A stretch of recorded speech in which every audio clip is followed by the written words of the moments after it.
Olá pessoal, tudo bem? É um prazer imenso estar aqui com vocês, ter criado esse canal que tem aí como objetivo sanar dúvidas referente à contabilidade societária, contabilidade tributária.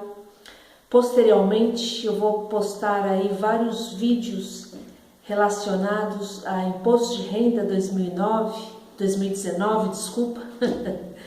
Chegou aí, né, o leão com novidades, né, o prazo mais curto, do dia 7 ao dia 30 de abril, prazo de entrega.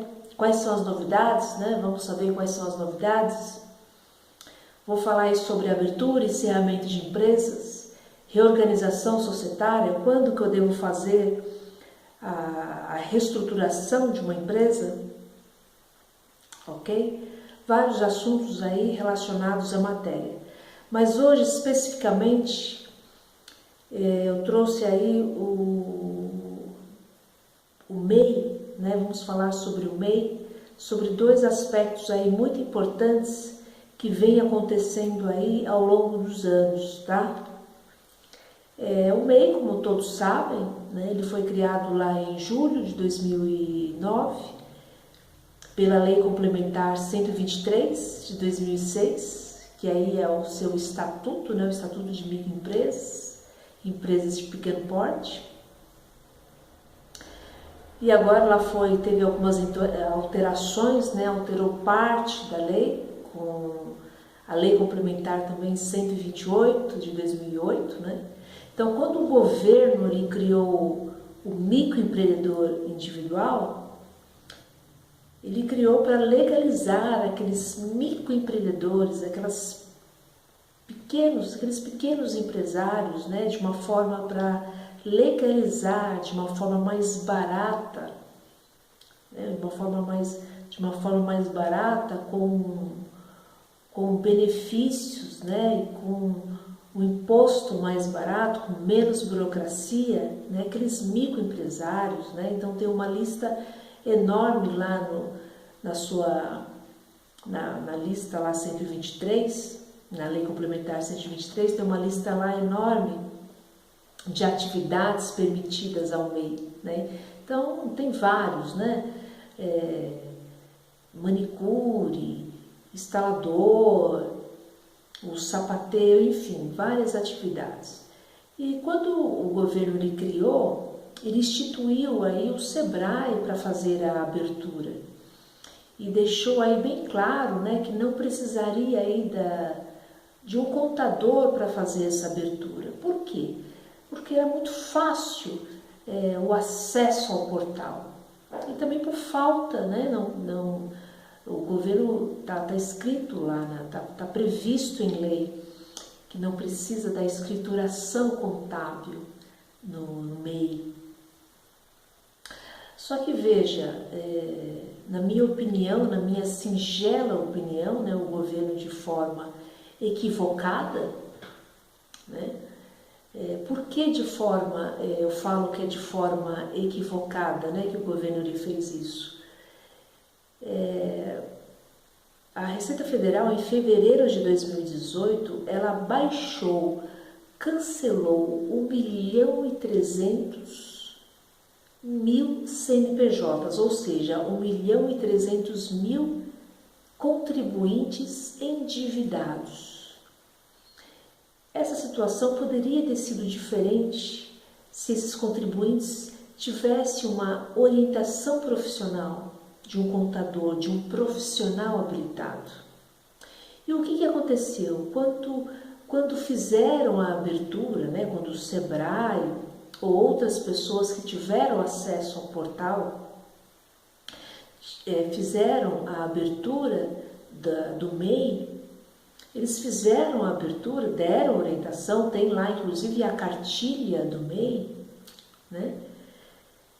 Mas não... E cadê a orientação, a assessoria pós-abertura? Digo isso porque chegou uma quantidade, não foi pouca, de clientes do MEI, do meu escritório, de alguns anos para cá, que eles nem sabiam que tinham declaração anual a se fazer, muito menos que tinha multa. Ora, tem multa? Tem declaração e com multa? Sim, se você não entregou, você tem multa.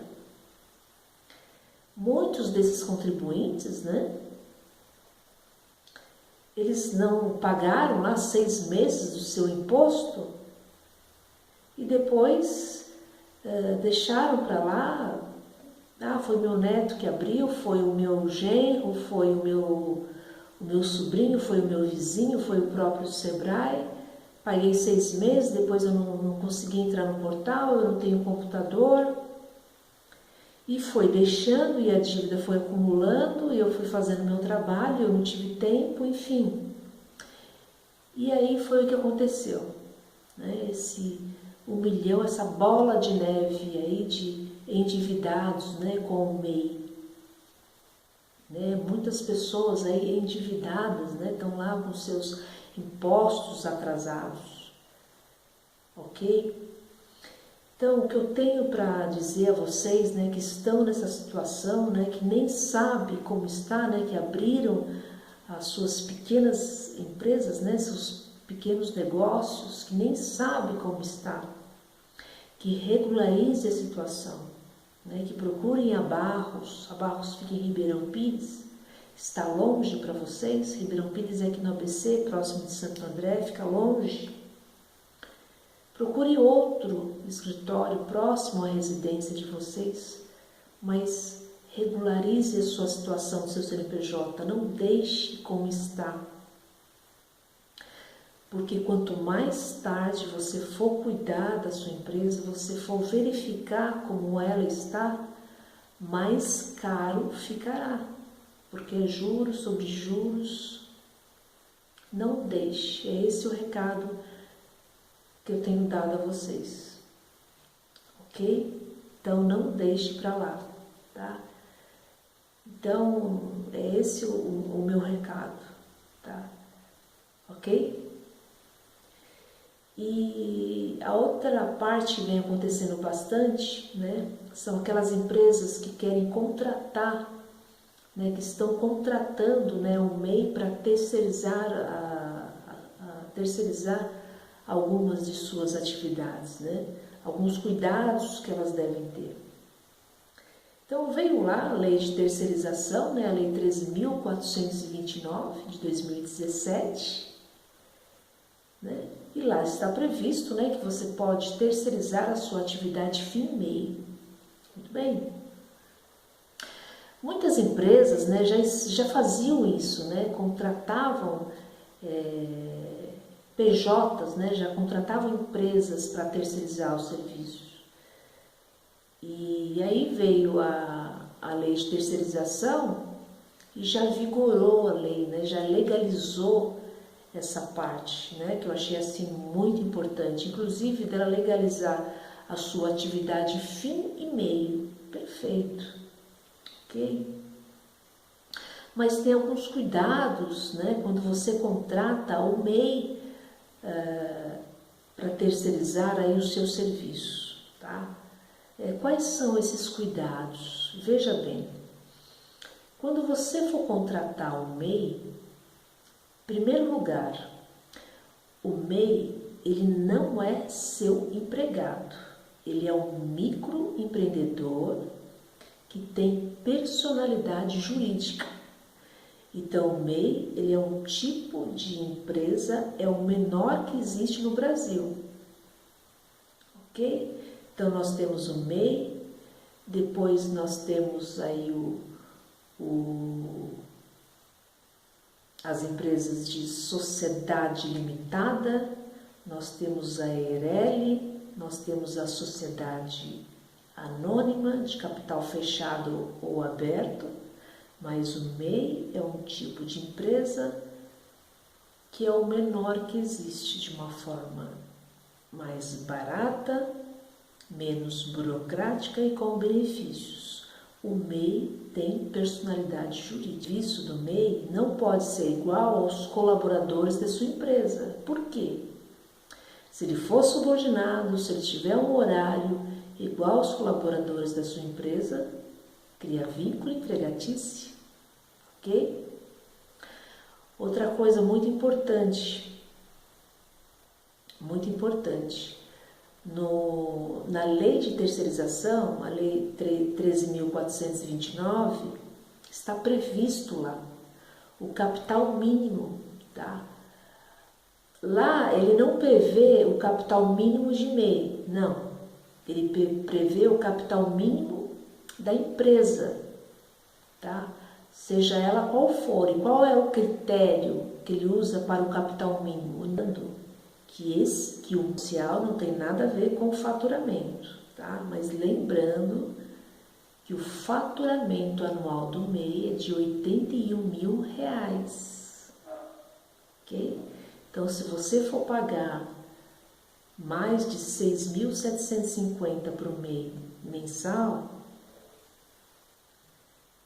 faça a conta, tá? Não pode ultrapassar os 81.000 no ano, né? Porque aí vai ultrapassar o limite, ele desenquadra automaticamente do MEI. Ele deixa de ser MEI, vai para o Simples Nacional e aí vai ter que fazer a inclusão de um funcionário. Tudo bem? E qual que é o prazo, né? Qual que é o prazo desse contrato? O prazo desse contrato, você usa o mesmo prazo o prazo que está estipulado na Lei 3.429, que deixa bem claro para trabalhos temporários. Então, o trabalho temporário da Lei de Terceirização é de 180 dias, prorrogável por mais 90 dias. Aí você encerra esse período, né? Encerra esse contrato, e você prorroga pelo mesmo período, 180 mais 90. Se você não obedecer esse prazo, gera vínculo empregatício. Então, você poderá usar o mesmo prazo. Por que ele não fala? Por que ele não prevê o mesmo prazo lá? Ele fala que você poderá, né? Ele prevê que você poderá usar o mesmo prazo. Porque, de repente, você vai contratar, né? A empresa vai contratar um pintor, né?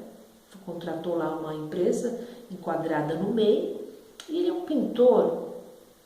O pintor vai levar quanto tempo? 40 dias? 50 dias, tá? 60 dias, então o prazo é menor. Então, por isso que ele prevê, né, que o prazo poderá ser igual ao regido pela própria lei, tá? Então, 180 prorrogável mais 90, ok? Então, isso acordado entre as partes, vocês é que vão decidir, tá certo? Então, não pode infringir essas regras, esses cuidados que você tem que ter. Se você infringir, se a empresa infringir uma dessas regras da qual eu falei, pode gerar um passivo trabalhista.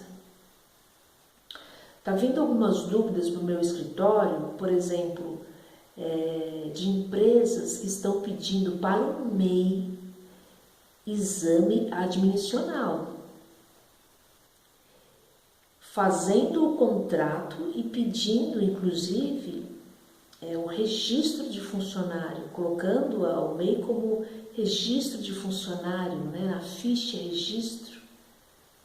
Não é funcionário, ele não pode fazer exame porque ele não é funcionário, ele é MEI. Ele é uma empresa, ele é um PJ. Todos esses documentos da qual eu falei, eles só vão servir para provas, tá? Para ajuizar uma ação trabalhista contra a empresa. Então não faça isso, tá? Desvincule, né? O horário do microempreendedor, do prestador de serviço tem que ser flexível, ele não pode ser subordinado, se distancie, né? Não gere um passivo trabalhista para a sua empresa. Então, existe a lei de terceirização, é permitido terceirizar, mas tome alguns cuidados, né, para não gerar um passivo trabalhista para a sua empresa, ok? Então esses são os meus recados, foi o que eu queria passar para vocês a respeito do MEI, né? Tanto da parte do profissional aí que está com o seu CNPJ cancelado para regularizar, quanto para a empresa que está contratando o MEI para terceirizar aí algumas das suas atividades, os cuidados que se deve ter. Então eu espero que vocês tenham gostado aí do meu vídeo, dá um like no meu canal, compartilhe esse vídeo com o maior número de pessoas possíveis. Qualquer dúvida pode deixar embaixo que eu responderei aí o mais rápido, né, que eu puder, ok? E um grande abraço para vocês, ok? Fico com Deus e até mais. Tchau, tchau, pessoal!